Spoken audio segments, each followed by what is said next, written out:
Hello, and welcome to another episode of the Music and Therapy Podcast. I am your host, Keana W. Mitchell. I hope that you're having an amazing day and that you're doing well. Last week on the podcast, we talked about how your parents' relationship can affect your relationship. I know, right?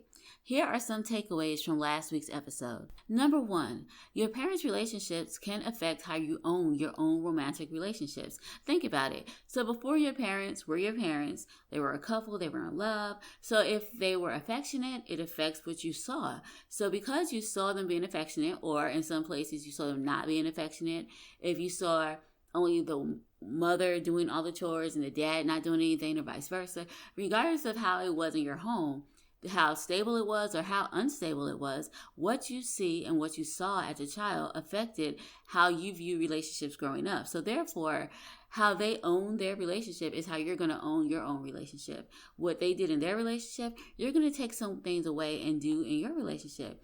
For example, if you were in an abusive relationship, then maybe you are drawn toward your parents had an abusive relationship.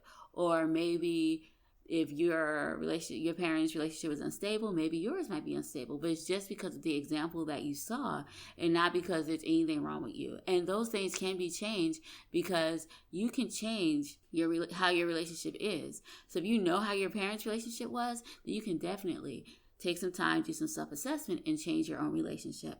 Number 2, your ability to be vulnerable. So if you saw your parents being vulnerable, then you'll know that it's okay to be vulnerable in your relationship. If you saw one parent being dismissive or belittling or invalidating the other parent, then this is going to hinder you from being vulnerable because you're going to see what happened in your parents' relationship and be like, you know what, I don't want to be vulnerable. So that's another thing that it can affect. Your parents' relationship can also affect how you handle conflict.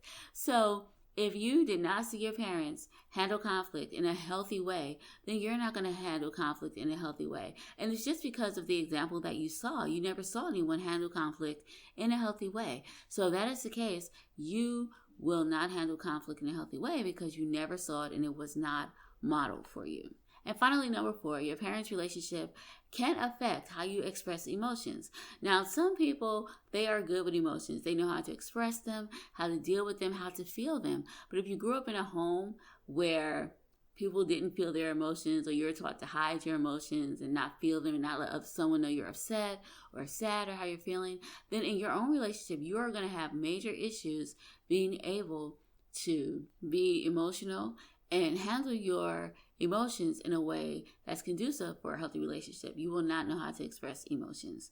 So that is why it is important for you to look at the examples of relationships that either your parents gave you, or look at the examples of relationships that the people in your life gave you and see how it is affecting your relationship. Because if you see if it's affecting it in a negative way, then you know how to change it and what you need to change.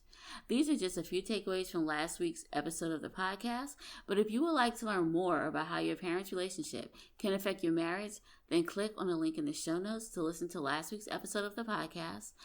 And then you will get more information and find out more about how you can see the examples that your parents left you and see how it can be affecting your relationship now.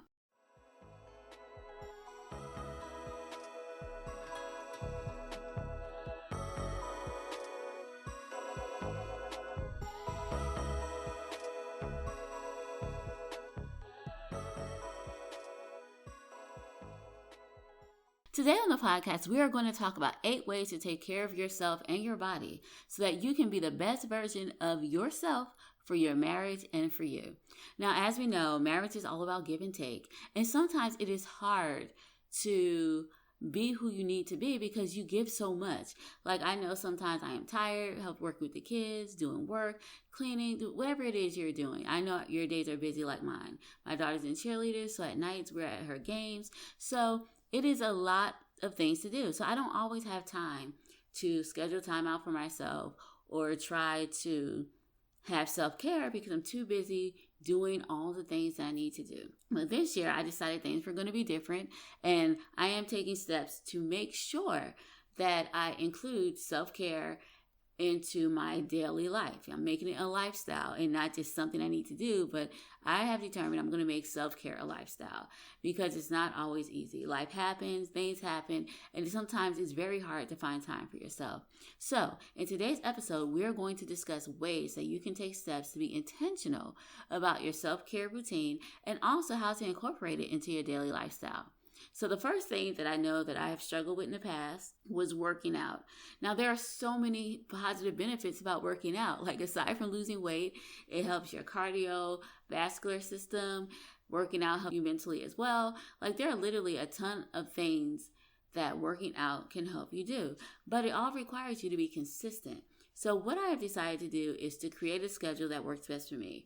Now, I used to try to get up early in the morning to go to Planet Fitness and work out. It used to work sometime, but then other times it didn't work out very well. And that's just because you can only get up at like 4 o'clock for so long. You can only get up at 5 o'clock for so long without it just draining you, unless you're like a super morning person and your body is used to it. But for me, I'm a morning person, but my morning starts more like at 8:30 or so. I have decided that instead of me trying to get up super early in the morning and to make this workout work, I'm going to just make it a part of my lifestyle.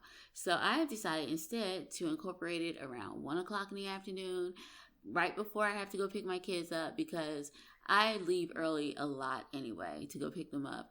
It's like I don't like to sit in line for a long time, so I kind of want to be like the first, either car number 1 or car number 10. I don't want to be that car at the back of the line waiting for everyone to come up. So what I do is I leave my house early. So instead of leaving my house maybe 10, 15, 20 minutes early, I leave my house an hour early.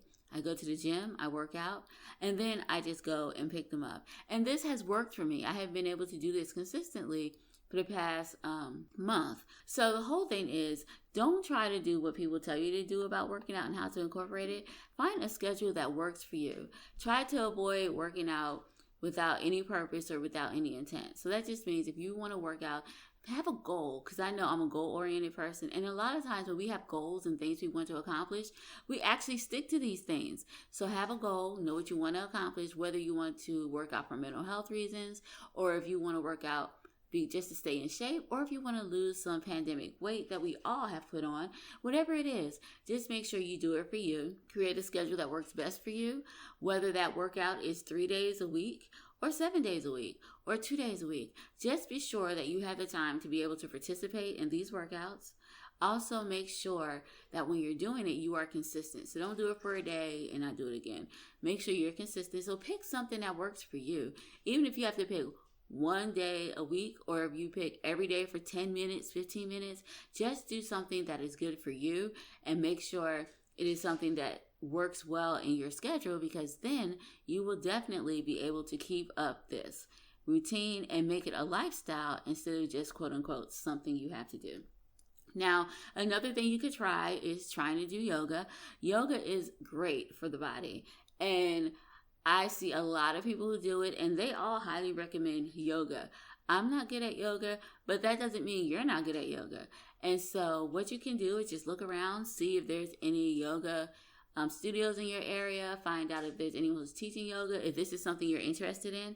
Because remember, these are just suggestions of things you can do to include self-care into your daily lifestyle. So if yoga is not you, then this is not for you. But if yoga is something you want to try, then this is definitely for you. So just make sure you get into a class. And here's the great thing that I love about technology. You don't even have to necessarily go to a class. So if you can't find one, you can either find a class on YouTube. They have different apps you can have to download a class, or different things you could look at to be included in a class. So if this is something you're interested in, make sure that you include yoga into your daily life and your activity. And it's good because the goal of yoga is to stretch your body, improve your stamina, and improve your overall health. So if this is what you want to do and want to try out to reach these goals, then yoga might be something you want to try this year to increase your stamina and just feel better physically, emotionally, and mentally about yourself and your relationship. Another thing that is very important to do when it comes to self-care is drink plenty of water. Yes, did you know that? Water is the best thing that you can do for your body and for your overall health. Now, of course, water does taste plain, but If water tastes plain to you and you have a hard time drinking it, there are little flavor packs you can put in it. Now, there are some flavor packs, the calorie count is crazy. Like, I know I got one flavor pack a while ago. Like, I didn't read it, and the calories like 70 calories for a flavor pack. And if you're trying to drink the recommended amount of water, which is 6 to 8 glasses of water, you definitely do not want to have a flavor pack that has 70 calories in each flavor pack, because then you're consuming calories and that's not healthy for you. But the best thing to do is, if you get a flavor pack, make sure it's either 0 calories, 5 calories, or 10. That's the most you should add into this. Don't get any crazy calories, but you can do that. If you want to try something more natural, then I think the best thing to do is maybe add lemon and a little honey or something like that. But whatever you have to do, you can just put a little flavor in your water, and then make sure you keep it with you and available to drink. Now, I know when I first started drinking water, it was very hard for me. So what I did was I stopped buying any other drink in the house. Like, I didn't buy juice. I didn't buy any soda. I didn't buy any fruit punch. Anything. I didn't buy tea, anything besides water. I only bought water. And when I only bought water, then when I got thirsty, or my kids got thirsty, my husband got thirsty, that's all we had to drink. So it kind of forced us to just drink water. Now, water is good for many reasons, because water is great for losing weight, toning your body, clearing your skin. Did you know water improved your sleep cycle, while it also improved your brain functioning? Water curbs your appetite, it improves your mood, it improves your digestive system, it reduces natural body aches and pains, and it does so much more. So basically, any health-related issue you may be experiencing could be a sign of dehydration and can easily be cured by drinking water. Now, with that being said, please recognize that I am not a doctor, I am not a dietitian. I'm just giving you some ideas on what you can do to implement self-care and to put self-care into your routine. So if you are feeling sick, having headaches, or having health problems, please don't think drinking water is going to make it go away. Go see a doctor, find out what the problem is, and then with your doctor, work on resolving that health issue. And you can still drink water while working with a doctor and resolving that health issue. Another thing you can do is eat healthy. Now, eating healthy sometimes can be hard. Believe me, I understand, especially if you have busy days and you don't have time to always cook. I know in the past few years, I've been trying to do the whole vegan thing. It's been good sometimes, but then it's also hard. Now, I noticed for me, it's difficult to eat healthy and to eat right when I don't plan. Yes, it sounds crazy, but I noticed for me, when I plan what I'm going to eat and have it accessible and ready, then I eat healthy. When I don't plan and when I don't have any idea what I'm going to eat, even if I have healthy food in the fridge and it's not made, it's not planned, it's not prepared, I will just grab chips or something else because it's easier to do. So if you are finding yourself having a hard time eating and drinking healthy food during your busy day, I have 2 suggestions for you. The first suggestion is prepare your food in advance. Maybe you want to batch on the weekends, and batching just means you cook all your healthy food for the week. You put it in containers, put it in the fridge, and all you have to do is stick it in the microwave and warm it up. If you need a healthy snack, maybe you can just take a banana, or you can have a mango, or something healthy for you that you can easily grab, that's easily on the go and accessible for you. Another thing you can try if you're having a hard time eating and drinking healthy during your busy day is Hygienic Hydration. Now, this is a product that I've tried recently. I actually love it. Hygienic Hydration is a sugar-free, keto-friendly, plant-based, which I love the idea that it's plant-based, antioxidant-rich electrolyte powder packet. And you can use this daily. It contains all the essential vitamins and minerals with a refreshing taste. This product contains elderberry, which has immune boosting properties for support. And it's especially important now because, we have flu season. Some people still have the coronavirus and that is still going around. And I know that the thing that I like about Hygienic Hydration is that it comes in a packet. And I can have some water with me, just dump it in my water. And this can help me during those times where I just want to eat something, but I didn't plan it, don't have anything with me. So it keeps me from going through a drive-thru. I can just put the water pack in the water, drink it, and it helps. Or if I want soda or something like that, it actually helps to curb that so I don't have to drink the soda, or I don't stop to get foods I should not have, because this has been a total game changer for me this year. And I absolutely love it. Now, if you want to try this, you can get it on Amazon. I think there's a coupon where you can get $10 off if you purchase it on Amazon. Now, I'm going to put all of this information in the show notes for you because this is an amazing option for you if you are struggling with eating and drinking healthy during your busy day. Now, these are just some things that you can do for food options and drinking options if you are struggling with eating healthy. Now, another thing you can do is to create a self-care routine. Yes, creating a self-care routine is key to actually maintaining one and incorporating it into your life. Many people view self-care as different things, but self-care should be something that's holistic. It should be something where you're healthy, physically, emotionally, and spiritually. So it actually should contain all of these things. Now, here are some ideas of what you can do for self-care, because self-care is great for your mental health, your emotional health, as well as your physical health. And it all works together to make you the best person that you can be. Now, if you need a self-care routine, just think about what works for you. What makes you feel happy? What makes you feel well? What makes you feel productive? What makes you feel good? And one of the things that you can include is like working out.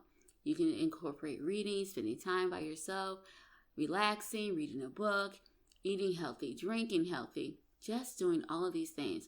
So it would be important for you to sit down, just determine what does a good self-care routine look for you? What are you looking for? What makes you happy? What do you need to do to make yourself the best version of yourself that you can be? And then incorporate that. Write down a list, make a plan, and then begin to incorporate it in your lifestyle. And you incorporate things in your lifestyle not by having these rigid, strict rules and everything. Just make it easy. Make it gradual. It's something you do. Like if you want to go walking, you can walk for 15 minutes a day, or you can go running for 15 minutes a day. If you have an exercise machine at home, you can use that. Or there are many things you can do. If you want to eat healthy, you can make sure you start to get more fruits, more vegetables, start cooking more, eating out less, drinking more water. There are many things that you can do to be healthy. So make sure you include all of this into your routine. If you going by yourself and reading a book is something you want to do, then include that in your routine. What about listening to music or doing something to work on your career or something that makes you feel happy? Make sure you add all of this into your routine, and then you can take the time to just do it and relax. And that can also be part of your self-care. Another part of your self-care is getting plenty of sleep. Make sure that you get the necessary amount of sleep. Now, I think for adults, it is 6 to 8 hours of sleep, or maybe it's 5 to 7. I'm not exactly sure, but I do know that if you're going to sleep at 12 o'clock and getting up at 4 o'clock, that's not enough sleep. Or if you're going to sleep at 4 o'clock in the morning and getting up at 8, not enough sleep. So just make sure that you get enough sleep and that you are able to include getting sleep into your routine. So this means going to bed a little early. You may want to include that. Or if you have problems falling asleep, maybe you would like to get like a melatonin bath salt or something where you can soak and relax, or do something that'll help you relax so that you'll have an easier time going to sleep.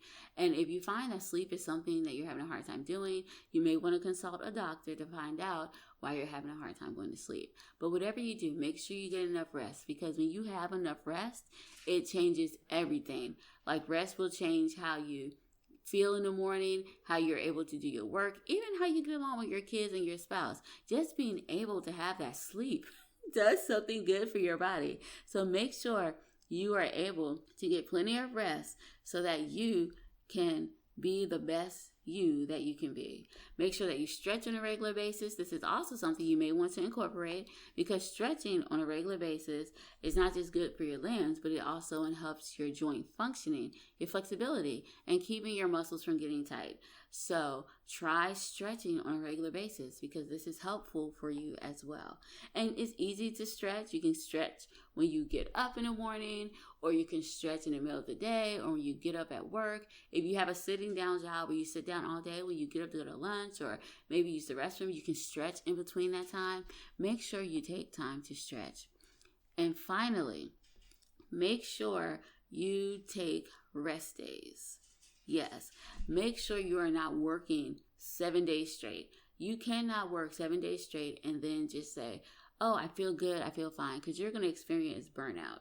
You honestly will. So it's important for you to take that time to rest. So maybe you want to pick a Sunday when you rest. Just don't do anything that day, just rest. Or maybe you want to pick a Saturday. Just don't do anything that day, just rest. Make sure you're resting, not just physically, but emotionally and mentally. Make sure you're not doing any work. And I always advise people to take a day off from social media just to have that break, because we don't realize how much social media just drains you. We don't. So just take a break from social media. Just take that day to rest, do something relaxing for yourself, enjoy your time, and just spend time with yourself. This is something that you can definitely do to add to your self-care. Because by doing all of these things mentioned above, you can develop a self-care routine. And when you develop your self-care routine, like I said earlier, don't forget to be creative, because you are different from me. My self-care routine might be something totally different from yours, but it doesn't mean that my self-care routine is any better than yours. So think about you. Who are you? What do you like to do? What makes you feel relaxed? How do you want to be with your health and your mental capacity? Where do you want to go with all of this? Take all of this into consideration. And when you do that, then create a self-care routine that is designed specifically for you. And then make sure you implement this into your life. I always say, if you want to do something for a long time, the best way to do that is to make it a lifestyle. Like I said, I want to eat healthy. So I realized that going on these little diets and binges and trying to do this hit and miss is not working. So if you make it a lifestyle and something you just do, then of course you're going to do this continually and consistently. And by doing this, you will have a lifestyle of self-care, which will help your marriage, which will give an example to your children of how they need to be the best versions of themselves that they can be. So self-care is not just about you, it's about your kids, it's about your marriage, it's about your family. So in order for you to have the marriage you want or the relationship that you desire, it's important to be the best version of yourself and to be healthy and to be holistic in this process. Now the song that we're going to listen to today is called Letter to You, and it's about a woman who realizes that she's stronger than she thought she was. So here's the song, Letter to You.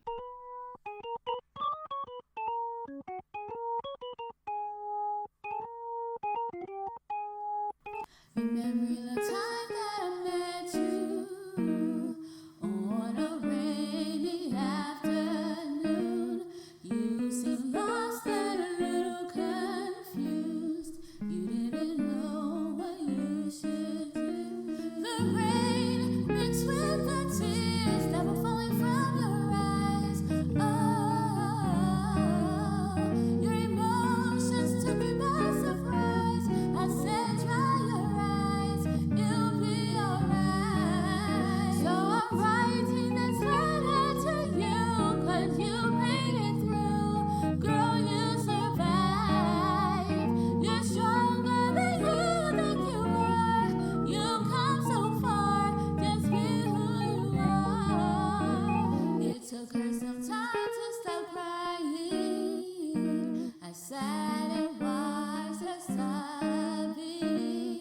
You could tell she was broken by disappointments and frustration. The rain mixed with the tears that were falling from her eyes. Oh, her emotions took me by surprise. I said, dry your eyes, it'll be alright. So I'm writing this letter to you, 'cause you made it through. Girl, you survived. You're stronger than you think you are. You've come so far.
Before I end the podcast, I would like to thank you so much for being here with me today. I absolutely love hanging out with you each week, and it's always a pleasure to spend time with you. If you love the podcast as much as I love spending time with you, I encourage you to share this week's episode with a friend or family member and make sure that you like and follow the podcast wherever you listen to podcasts. I will also love it if you will leave a review for the podcast so you can let me know how much you are enjoying the show. Because I am so thankful to you guys, I am going to be giving away a free gift. I understand that being married can be difficult and stressful at times. So if you are looking for a way to stop arguing and resolve issues in your marriage, then click the link below in the show notes to download your free PDF about how to solve problems in your marriage. If you would like to contact me, feel free to contact me on social media by clicking the links in the show notes, and I promise you that I will respond to your message. Well, I think that's all for now, so until next week, have an amazing day and a wonderful weekend. Bye-bye.